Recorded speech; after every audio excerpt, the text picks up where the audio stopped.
So, kung medyo baluktot yung Tagalog ko at medyo nagsaya, pwede din English. So, feeling ko tayo maging social. Okay. So, introduce ako si Vivian Sarabia. Siguro, kilala niyo ako sa salamin, di ba? Pero, lahat tayo sa fight na gumagawa ng yung bag.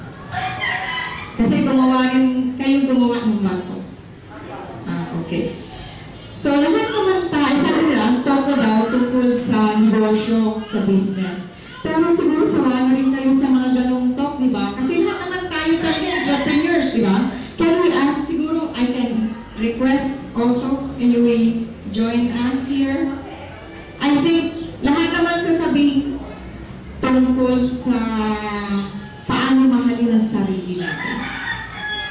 Doon naman tayo. Kasi I think sa kanila, kung paano tayo pagandahin, ako, naisip ko kagabi, siguro pag-uusapan ko tungkol pagmahal sa sarili.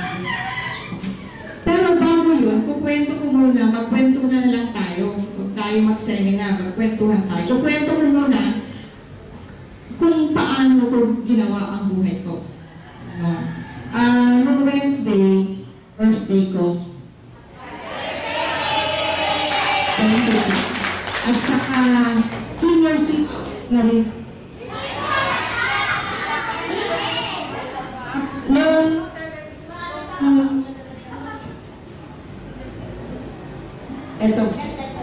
Noong 17, nag-61 years old ako. So sabi ko, ano yung kagabi, pupuyat na ako, ano yung sasabihin ko dito sa inyo? Kukwento ko na lang na parang maalala mo kaya. Okay? Ano bang nagawa ko sa 61 years sa buhay ko? Yun ang inisip ko. Paano ako nakadating kung sino ako ngayon? Inisip ko mabuti. Kasi sabi ko sana ko, ano ba naman yan? 20 minutes, magsasalita ako. Kukwento ko na lang kung paano ikaw at ako, pareho tayo lahat, nagkataon, magkaiba lang tayo ng trabaho, pero actually, pare-pareho tayo lahat. Diba? Hinubad natin lahat ng damit natin.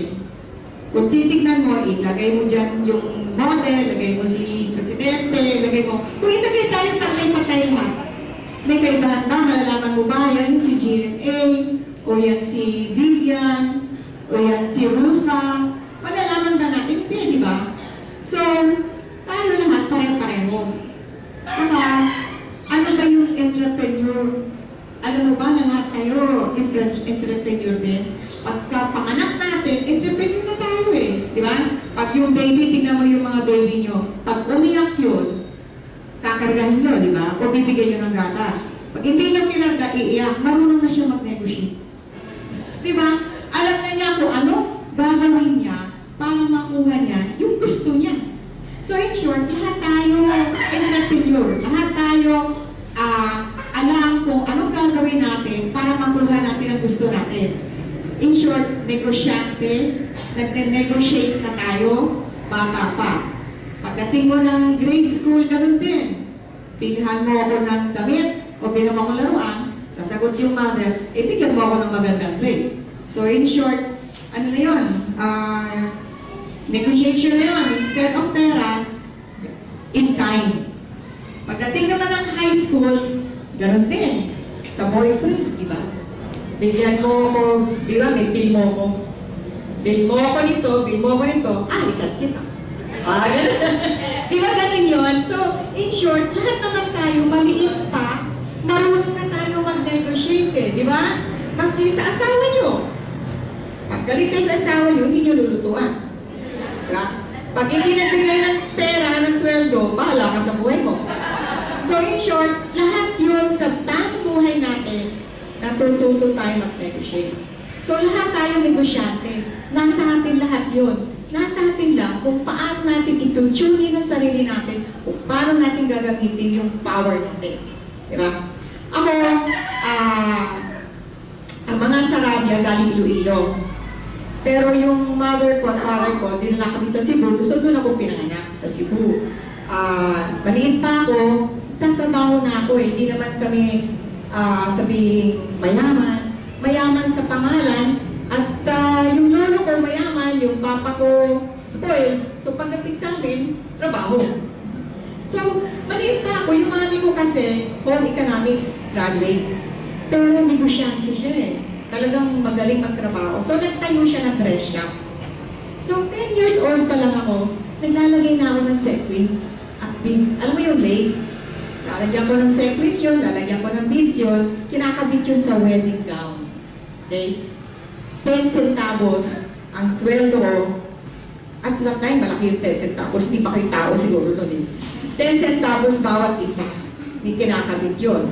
So, kumikita na ako ng 10 centavos bawat gano'n.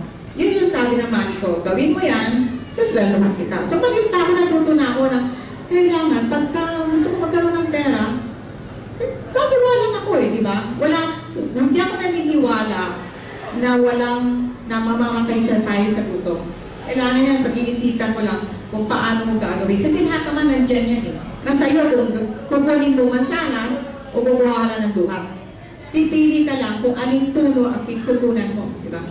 So, gano'n. Doon ako nag-umpisa na na-realize ko na pag may gagawin ako, kikita ko. Hanggang sa pagtanggal nga ng puting buhok, di ba? 5 piso, 5 centavos bawat puting buhok.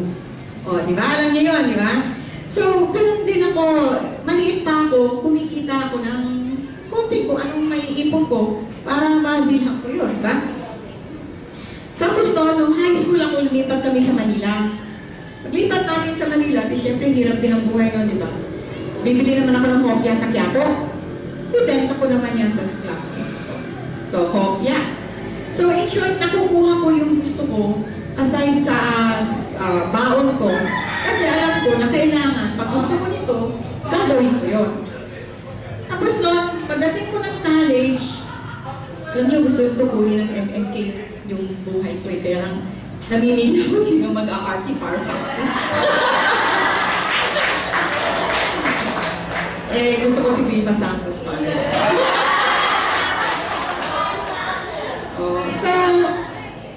So, kayo na lang, sulat niyo. Tapos nun, pagdating ko sa college, gusto ko naman ng kotse. Siyempre, hindi naman ako bibili ng kotse. Nagtinda ako, nag-memorial lots sa Loyola. Okay? So, first year college, actually hindi na naman ako ito, galing yung ginawa ko eh. First year college, naging ahente ko na memorial, titinda. So, isip na naman ako, habang nag-aaral ako, sabi ko, gagawin ko para ako ang hirap magbenta yata. Ngayon kaya magbenta ng lupa ng patay, no? Madali na nga sa patay pa. So, naisip ko, paano kaya ako makagkaroon ng group? Naisip ko na naman, kamag-anak muna. Tandaan nyo to, una yung pwedeng negosyohan at bebentahan kamag-anak. Mahirap at humindi eh. So, ginawa ko, sabi ko sa mami ko, Mami, paglinggo, di ba gathering? Di ba paglinggo, nag-meeting, nag-gathering, gano'n? So, isip ko, kung Sunday gusto nila magsama-sama, syempre pag namatay sila, gusto nila sama-sama din sila. So, punta ako doon, gagawa ko, syempre, college, papakyut-kyut muna, kakain, tapos, makikipagkwentuhan ako sa mga uncles ko. Sabihin ko, alam mo, bumibenta ako dito, para pag all saints day, bibisitahin kayo. Kasi tabi-tabi naman kayo eh. O, diba? So, tabi-tabi naman kayo. So, sigurado kayo may bibisita. Alam naman yung, eto, tiyo mo. Konting hakbang doon, bibisita ka na rin, di ba? So, alam mo ba, in 3 months, top sales ako. At that time, yung kotse, 12,000 pa lang. Oo, totoo yun. Totoo yun yung Volkswagen. 8,000, 9,000, tanong mo sa parents mo. So, in short, second year college, nakabili ako ng kotse ko sa pera ko.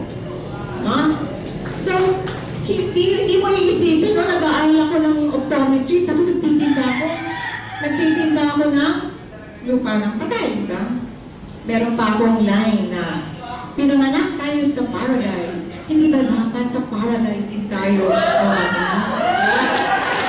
Yun ang tagline ko yun.